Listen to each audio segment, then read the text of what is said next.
What you got? So, fun to do a little revisit on these guys. First producer I'll be showing you is Alberto Algero. Little dude out of Roero. Really kind of high aromatic, high acid, a lot of salinity, really just fun, easy to drink, great summer sipper. Nice on nose.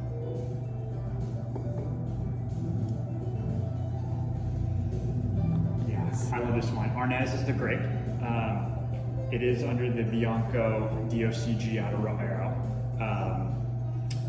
Alberto is all about this just freshness. Arnaz is that kind of, to equate to a grape that a lot of people know, I always equate it to Viognier, because it's a grape that is just so susceptible to too much oak, flabbiness, but when done right, you get this bouquet of flower notes, you get great aromatics, good stone fruit. The acid is high, that's very mouth-watering, easy to drink by the glass, at the same time a great food wine. It's got a nice texture.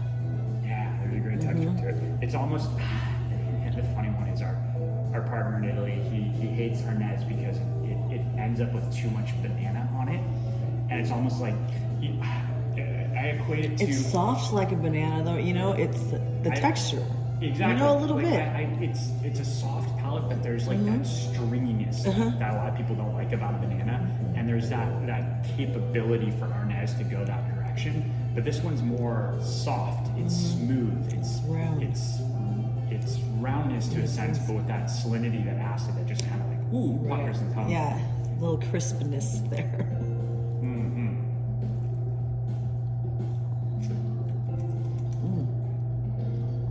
Weight to it.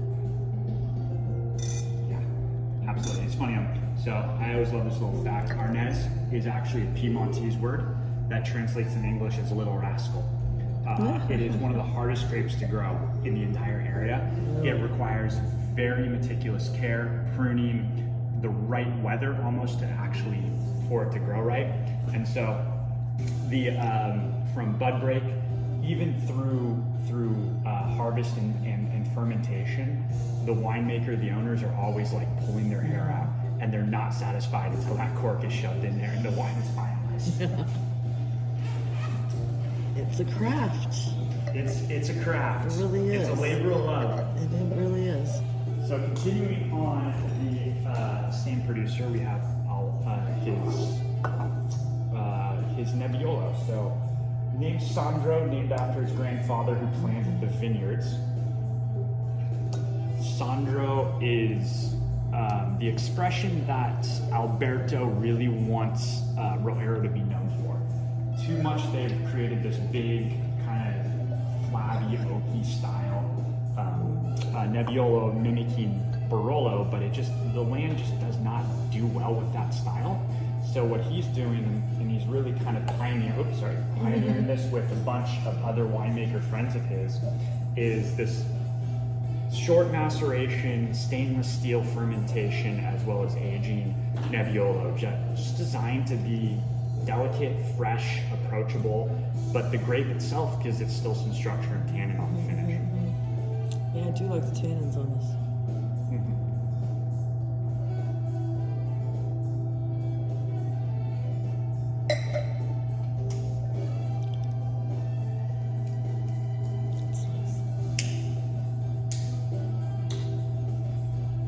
It's a little light in color. Yeah. Which is good. I mean, you want Nebbiolo to be light in color. This is actually even slightly lighter than what typically you see out of Nebbiolo. A lot of people equate this varietal to Pinot Noir. The color, the aromatics, very, very similar. The difference is just the tannin. Nebbiolo has tannin, Pinot doesn't. But both are great high acid grapes. Nice grippy tannins too. I like that. Wait till you get to the Barolo. This one's gonna feel like water.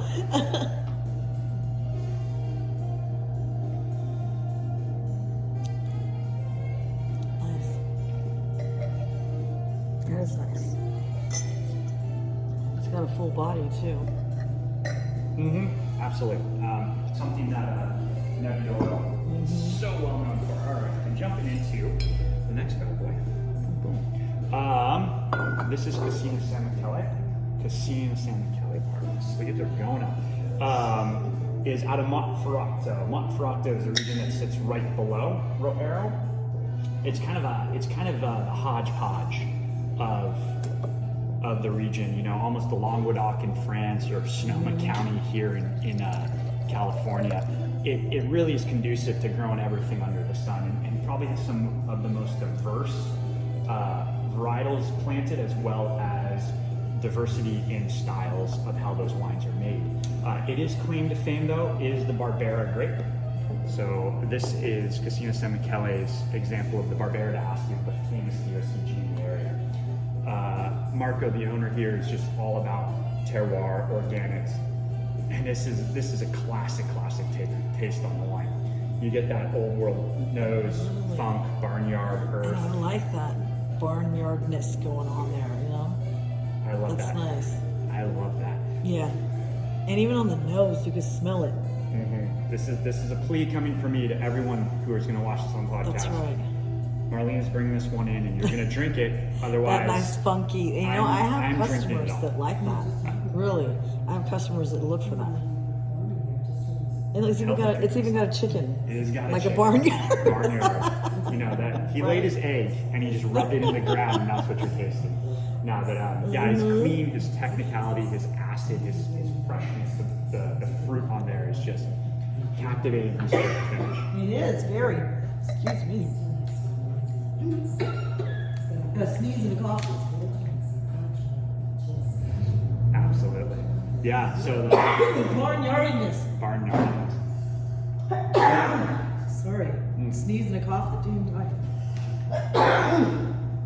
That must be good wine. It's a good. It's gotta be something. Right Yeah, there you go. That's a reaction to some good wine. So his chicken is very much simple. He just likes chickens, and so when he went to design his Bring in the chicken. his label, he literally Googled it. So he took this off Google, and then Really?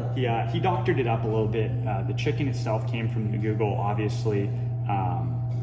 He touched up the ground a little bit to have it look like the chicken's walking. Plus, he added the color to symbolize each one of his wines. Oh, that is nice and funky too. I like Just enough funk. Yeah. You can have wines that go way down the deep end. No, but that's just the right. Where Not too it's much. like funk from start to finish. I just like how he's got that fruit, that freshness, that Right. acid on finish.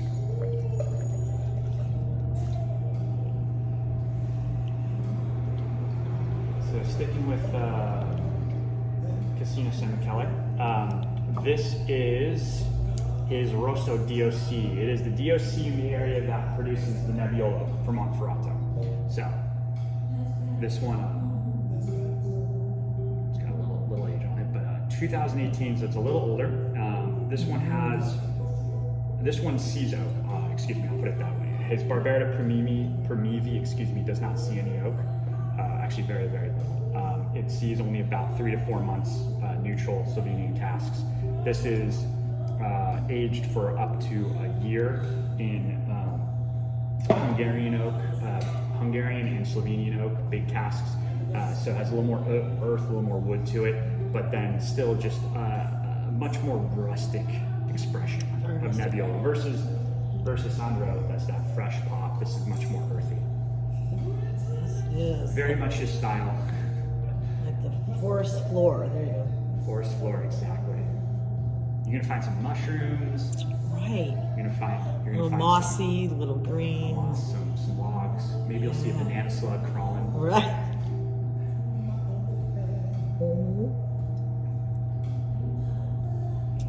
Yeah, that's nice. No, and I do have customers that search exactly for this. The style. Yeah.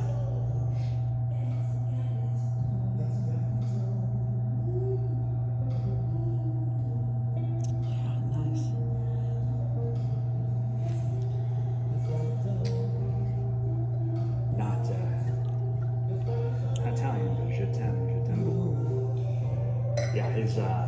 his wines are distinct, very, very distinct. He's I think we're seeing this style. This is classic. This is what the Italians love to drink at home. We're seeing more and more of it come here into the United States.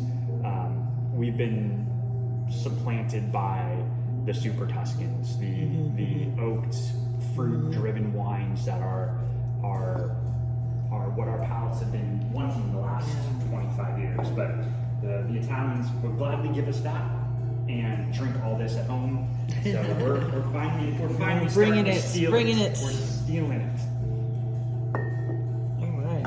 Lastly, moving into Barolo, the big king of the region. Davide Fregonese is very much a little passion project. He is not a day job as a winemaker. He had the opportunity to purchase some property in 2 vineyards in Serralunga, and so his opportunity arose in 2014, and with that he acquired land in 2 vineyards, Propo and Serretta, Serralunga northeastern commune, the north part of it.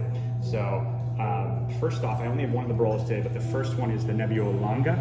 The DOC on the Nebbiolo Longa is essentially Barolo Barbaresco fruit that's younger, typically vines that are under 7 years old, and then the aging is all neutral oak and shorter periods. It's aged for about 8 to 12 months. And what you just get is just a fresh, light, fruit-driven style Nebbiolo. It is. Very fresh.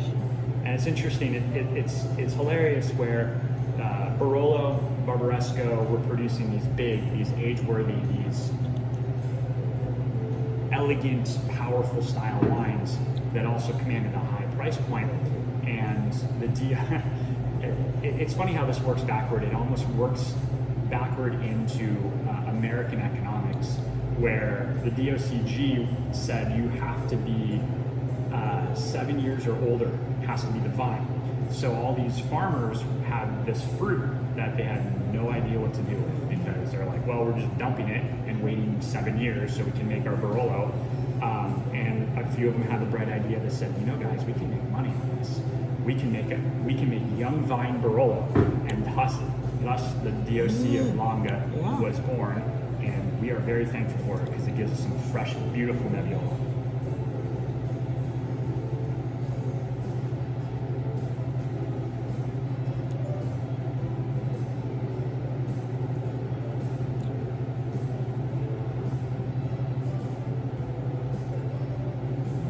Really taste the fruit. Mm-hmm. And the aromatics in that one.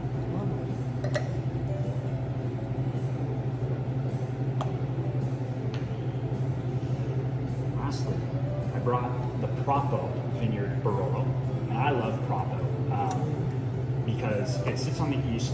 The east Serralunga is the commune, as I mentioned.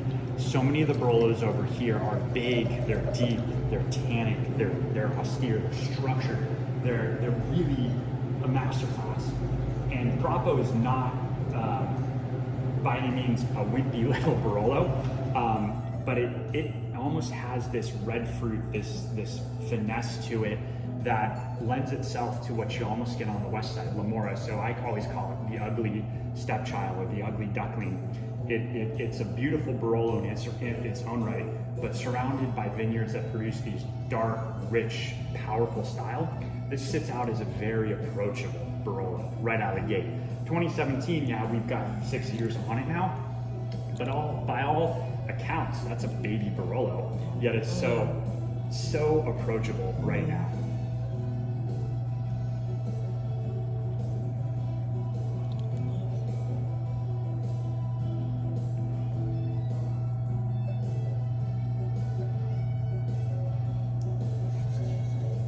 It's textbook great Barolo right there. Mm-hmm. And it tastes young. It does. You know, it tastes young, which is nice because it's kind of young and fresh. And the interesting thing is, and I know we tasted this one before, and I'll bring it by on my next visit, but the Serretta vineyard, which actually sits right above Propo, is your quintessential Eastern Serralunga Barolo that has more blue, black fruit, earth, depth, tightness to it right now. Same vintage 2017, and has this power to it where the Propo is just, when you try it, it has to be drunk first because it's red fruit, it's lighter, and it's relatively speaking, of course, because it's still a very tannic, high acid, deep style Barolo. But it's interesting, the Sorrento needs air, or I would say another 5 years, where the Propo, compared to other Barolos that grown around it, produced around it, is ready to go. Ageable nonetheless, but in the business of selling wine, drink now. Yeah. I have a lot of customers that like to come and fill their racks or their yachts. You know, they come in from the yacht club over there and shop for stuff like this. I have a customer who literally looks for things like this. Like, I want a nice rich Barolo, or I want, they know exactly what they want. I have those kind of customers. And then I have others that are willing to try anything. There you go. Anything new that I want to pour. As a wine bar, wine shop, you want So people you gotta to experiment, explore. You know, you may have your favorite, but check out a new wine. You Go like out this of the red, box, check this right. red out. It's kind of cool. Yeah. And as I mentioned, Davide Fregonese, he's partnered with a celebrity winemaker, a buddy of his, Giovanni Rosso, who is, his name is Davide Rosso, and he's the owner of Giovanni Rosso. It's a kind of a cult winery in Serralunga. It actually produces the most famous and most expensive Nebbiolo Longa Ester Canale. So that's his buddy who's helping to make these wines, and very much a cool little small pet project. So some fun little wines out of Barolo.